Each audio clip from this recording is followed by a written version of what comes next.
hope up there, or shall we go ahead and let Alan and Judith? If we can get one more song. Okay. How about Away in a Manger? That's what I was going to say. All righty, Away in a Manger it is.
Thank you guys for your forbearance on this and trying to get the service going. Thank you, James, and Leroy, all the effort you guys put there. And with no further ado, Alan, and thank you.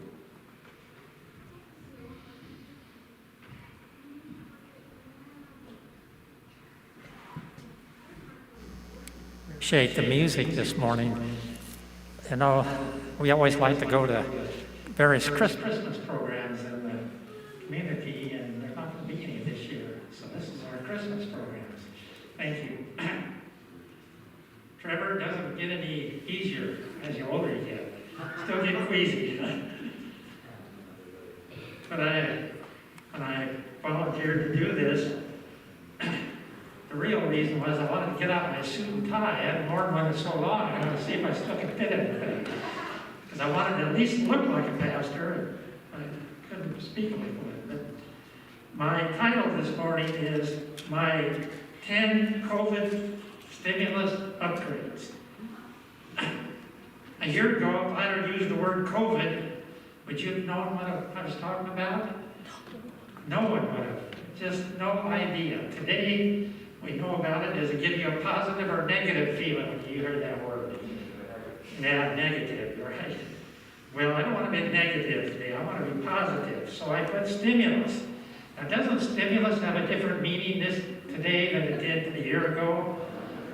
Positive feeling, right? You wanted those checks. When's my stimulus check coming? And I just heard someone just this last week got a stimulus check. I didn't think they were still sending those out, but apparently they are. And upgrade. You know, when you're going to upgrade something, you're going to make it better. You're going to upgrade your computer, you're going to get a better computer, upgrade your phone, you're going to get a better phone. So these are my upgrades for 2020. There's so much negativity, but I wanted to be positive and look for the positive, and I want to read a text from 2 Chronicles 7 and verse 14. This is the Lord responding to Solomon's prayer at the dedication of the temple. And here's what the Lord says.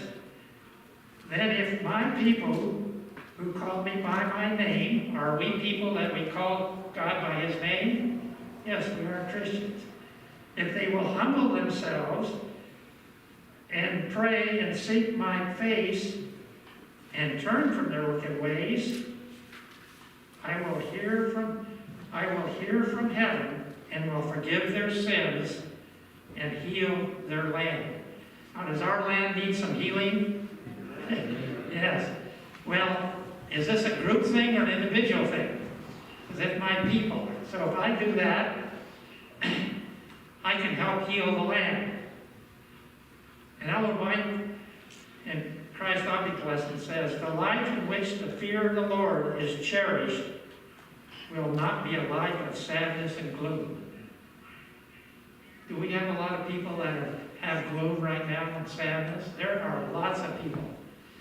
And what I'm finding out is, oftentimes it's people that don't have the Lord in their life that are most fearful, scared. People living, there's some people that have hardly ever left their house since March, and especially older people. So it's sad, or not to have gloom and sadness. So, what's been good for me, and I think the society at large, in this COVID era of 2020,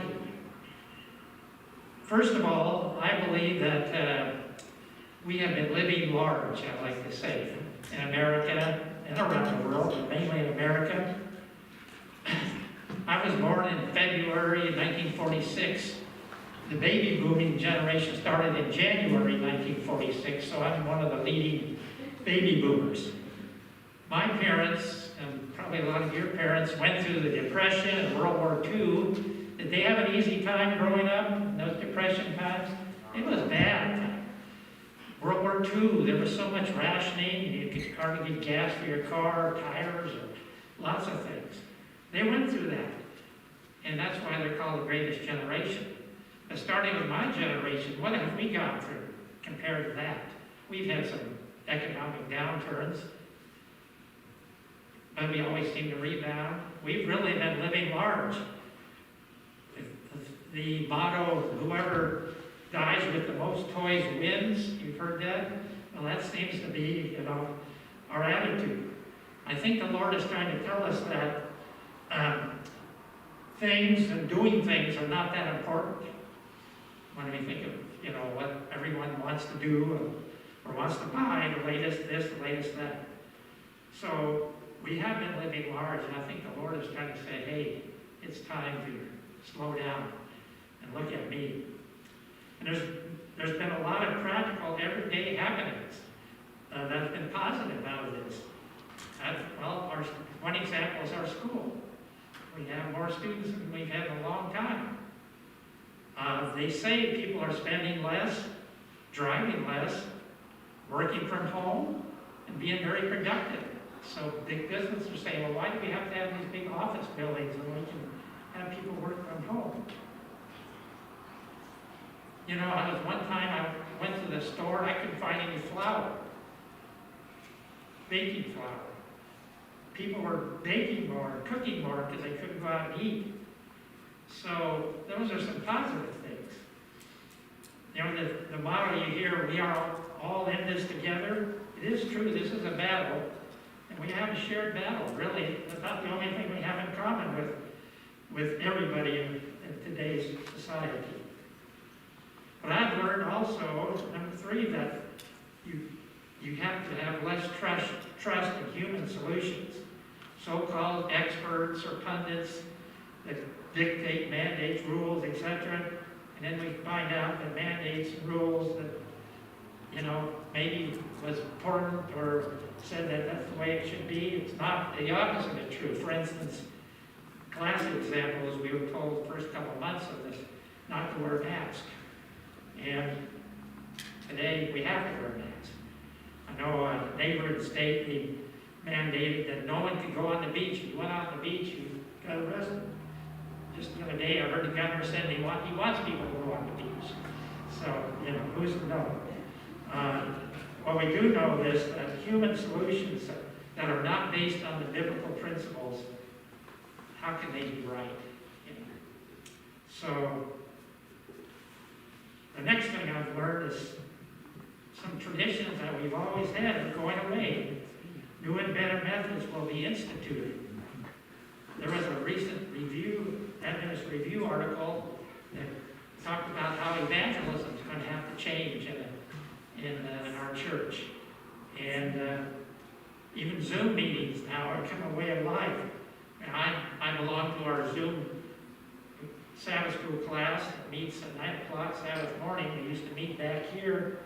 I believe that our members have been brought closer together meeting on Zoom than we did when we met here in the congregation. So who knows? There's going to be changes and traditions will go away. Some traditions will be legalized. This virus has taught me not to get involved in social upheavals and dire warnings of gloom and doom for this earth. We must know the true motives of political parties, defund the police group, Black Lives Matter, global warming, etc., etc. What are the motives of all these groups? You have to look at that.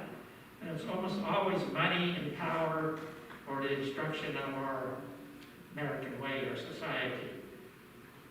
So I think we have to rise above those kind of things and put our trust in the Lord and not on human groups. Number 6, I've learned that I need more God time. More time for Bible study and prayer. And we have that time, though. We have more time now. And number 7, I need to have less time watching or listening to popular media of the day. I quit watching all news, cable news, local news. It just was too much for me. Listening to podcasts or whatever, political part, it's useless, senseless, really. It distracts from time we could be spending in Bible study and prayer. And listening to more spiritual, listening to so much spiritual media that's on things like YouTube and podcasts. There's just, you want a sermon, there's so many of them, and good sermons and things to listen to. And I think we've all found out that we can live without going to the theater, watching sports, eating in restaurants, going to gyms, etc., etc. For me, in sports, I've always enjoyed sports. Why? I don't know. I hate to admit how many hours I've spent in front of television watching sporting events. And, when we didn't have any sports on TV, I didn't miss it. Did you miss it? No. So I've certainly done a lot less of that. And finally, I think I've been convinced through personal Bible study and prayer and the Sabbath school lessons that we had a few quarters ago about helping others, becoming involved in helping others. We need to be involved more in helping others. So in 2020, how can I help others? I was really praying about that. We weren't even supposed to be congregating together or anything. So I noticed that Roger in his week of things that they needed an elder. And when they asked me, I didn't hesitate. I said, yes, I would do it. Because I thought that was one way I could help others. More importantly, my wife and I both got involved in Maranatha this year. Now, if you're a long-time Seventh-day Adventist, you know about Maranatha. It's an organization that's not part of the church structure. They're headquartered in Rosedale, California. They have some paid staff there, but they're not paid by donations. Actually, Maranatha somehow owns some nursing homes, and the profits from that pay for the staff there at headquarters. But Maranatha has sent out thousands of volunteers to build churches, schools, drill wells around the world. And they do a lot of work in the United States, Canada, but mostly it's around the world. And in March, when the pandemic started, they had a lot of teams and volunteers around the world, and they needed to get them home. Countries were closing down, and it was a real miracle. They got everybody home, shut down all the projects. So from April, May, there was no projects, which it hadn't happened ever since they started. And Bible Academy was scheduled for a Maranatha project in June. Now, for those that don't know, Milo is located in southern Oregon, halfway between Roseburg and Grants Pass, go down to Canyonville, and you go, I think, 18 miles east on a road that goes along the river, the South Fork of South Fork of the Umpqua River. And we are well acquainted with Milo because I had attended there my senior year at Academy, and both our sons had gone to Milo. And when we were down south last winter, we were with a group of Adventists down there, and one person in the group was going to be the construction superintendent of the project at Milo. So we said, well, why don't we go, let's give it a try. But then we thought with the pandemic, maybe they're not going to have it, they're going to delay it, and or just shut it down. No projects were happening. But then they decided that they would try and have one, and they would be careful about protocols and so on, and it would be for 2 weeks in the middle of June. And so we decided to go. I'd never been to a project, so I didn't know what to do, what would happen, and I told Judith, well, we'll go down, and this was on Tuesday they started, we'll go down to the weekend, that's all. You know, we'll see what it's all about. That's what I was thinking. So, we'll see if the slides, yeah, okay. Milo's, I think it has, somebody helped me, several of you come to Milo, is it 400 acres around or something like that? And this is a panoramic view of the campus, beautiful campus. It's got, you can see the roof of a walkway go around the whole oval. It's I should think. We went to our motorboat, and this is the bridge we crossed over. Go over the river and go up to the cabin campus. It's a historic bridge. Here's a picture of the campus. This is the girls' dorm. Boys' dorm are over here. Cafeteria, gym. Church is newer. It wasn't there when I went to school there. This is the ad building and classroom. This is where many of the faculty homes are. This used to be, there's 3 houses, and this is just general shop and so on. And this road heads on down to what we call the junior camp about a mile away. And I went to school there, right here was a airstrip. I guess they got away with that. And, so we went there, and here's another shot of, you can see the beautiful location it is. What? Well, you can see the river right here. South River is on the road that goes towards I-5. The old campus. What? The old campus. Oh, this oval that goes around and walk down here and down the rain. It does rain a lot down there. And anyway, we went there. We didn't realize this because it just was going to be the first project, and so all the leadership of Maranatha was very concerned that we do all the protocols. And at that time, the protocol for Douglas County, which is a county Milo was in, they could have 50 people. And guess how many people were there for doing Maranatha? It was exactly 50. So, they had places for the workers to park their motorhomes. Now this is the group, 50 people. This was first Sabbath. And so people from all over California, a lot of people from Oregon. Some of you might recognize this gentleman right here. Of course, he's got a mask on. Sorry, Chuck. His name is Chuck Laurie, he grew up here and went to church here. He said he lives in Troutdale now. He was on this project. And this is interesting. These are all people that are alumni of Milo. I was the youngest alumni. This lady started at Milo. The first year it was open, 1955, I think.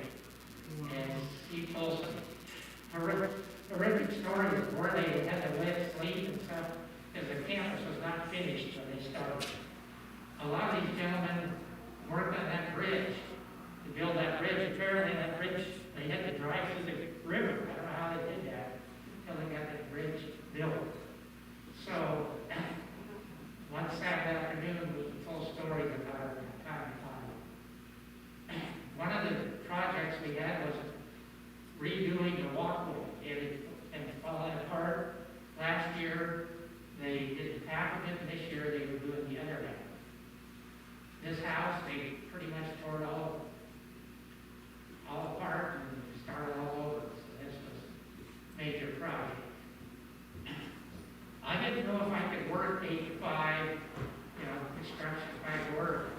And somehow the Lord helped me, and I worked with the painter. This was a professional painter from California, and I was his, whatever he needed done, I did it. And taping, making sure the hoses worked. And we put about 50 gallons of paint on this barn. Here I am painting at Roswell, we're going to paint. This home is down by the junior camp, and Dave, should say Dave and Melissa Holloman, he's the supervisor of grounds and construction there. He was very helpful. He's going to live in this house. It's a beautiful location. They completely remodeled it inside and out. There's a creek flowing, it's down by the river. Beautiful cedar trees, garden, all that stuff. This is the list of all of them right here. One of the other jobs was redoing the second floor of the girls' dorm. All the rooms are getting painted, everything is getting fixed. New curtains are going to put in. Look, there's a bath down there. Oh, when I went to Milo, I had learned to bake at City College at the bakery there. And one of the things that you do when you started learning to bake, you got a little booklet, wrote all the recipe books in this booklet. So when I got to Milo, I went over to the kitchen and I talked to the lady in charge and I said, I got my little booklet. I said, you know, I've learned how to bake these things. And here's my recipes. I come to work right away and I baked that whole year for Milo. I made bread, cinnamon rolls, donuts, buns, cookies, whatever they needed, I made it. Well, the first 10 days we were there, the Milo kitchen staff prepared our meals for us. And then we had to leave. And so we had a lady that had the cafeteria at City College was there working. And so she took over and we started cooking for ourselves. And I kind of hit it around and I went to look and see, because I used to bake in there, and so she asked me if I could bake some stuff for them. And so this is cinnamon rolls and bread that I made, started making, and now I'm known in Maranatha as a cinnamon roll man. This is Judith, she worked out there, they were making curtains, they put all new curtains in the dorm. It's a lady that went to Milo, and she's from California. Where's her mask? Right there. You know, it's funny, we were supposed to be wearing masks, but boy, there sure was a lot of resistance to it. It's hard to wear a mask when you're out working. We social distance. Yeah. And one of the things neat about Maranatha, there's a lot of spiritual element to it. On breakfast and supper, we always had really neat worships and meeting people. Judith went to school, elementary school with this gentleman here. And they knew us up at City Community College. And so that's just one example. You start meeting people you've known from the past, or, you know, as you go to more projects, there are people. Now, my wife's going to read just a few things because she has a little bit more history than our next project we went to just a couple months ago. Okay, go ahead, Judy. 2 Peter 3:10, you can read along with me, and think of the Paradise Campfire of 2018. But the day of the Lord will come like a thief. Many of those people were caught exactly like that. They didn't think there was fire, and they looked out their window and it was fire. And all they could say is, it's time to go, we've got to get out. The heavens will disappear like a roar. It was black as night, and they could hear the popping of the tanks and the trees. The elements will be destroyed by fire, and the earth and everything done in it will be laid bare. And that's what you see in paradise now, is the bare land. You can see right through the trees. You can see what the shape of the terrain is. What do September 1961 and September 2020 have in common? I was in the same place and spot 1961, I lived with my aunt and uncle spending the school year in Paradise, California. Ironically, I was there because of a fire that had destroyed my home. I attended Paradise Junior Academy, now Paradise Adventist Academy. Then as a student and now as a Maranatha volunteer to build sheds for the community that was devastated by the Paradise campfire of 2018, destroying 91% of the homes. Knowing the house was destroyed, it was still compelling to visit the site of the house that had been my home for a school term. The road has the family name and is hardly traveled now. Upon approaching the home site, there it was, recognizably the beacon of the community, a Paradise Project shed. Life has its circles, and this was one. We had heard about the building sheds in Paradise a year ago. They had a big push, and a lot of people came and built sheds. Their goal was to build 450 sheds, and these sheds were given to people that were burned out. They needed places to store stuff and have it under lock and key, because so many people there had lost their homes, everything. And not only did they lose their homes, they lost their church. The large church, Adventist church there burned down. And they lost everything, their favorite fast food restaurant, et cetera, So it was pretty devastating for the community. And Maranatha wanted to reach out, and that was the best thing. They thought that would be good if we could get sheds. Well, they completed last year 150 of them or something like that. And then this year, they planned in September to have another, to finish up all the rest of the sheds. Well, they got down there, they got a little over 100 built, and then there were fires again, not up at Paradise, but surrounding it, and the smoke came in so bad that they had to call off the project. And they had all the materials there and everything, and I have a friend, a good friend, who's very active in Maranatha, who said, I want to get down there and finish those sheds. And I said, well, if you go down, I'll go down. And so they got going again, and we went at the very end of October. We were there till November 11th, building the rest of the sheds. We built 135 sheds, and this was a big project. There were hundreds of people that came, or over 100 daily. That we had people coming all the time. Different churches sent people, and they had a big tent because it was very warm there in the afternoon. Boy, you sweated. In fact, one night I had so much cramps in my leg because I hadn't drank enough water. I was sweating so much. And see, this is where the church used to be till it burned down. And you can see some of the burned stuff around.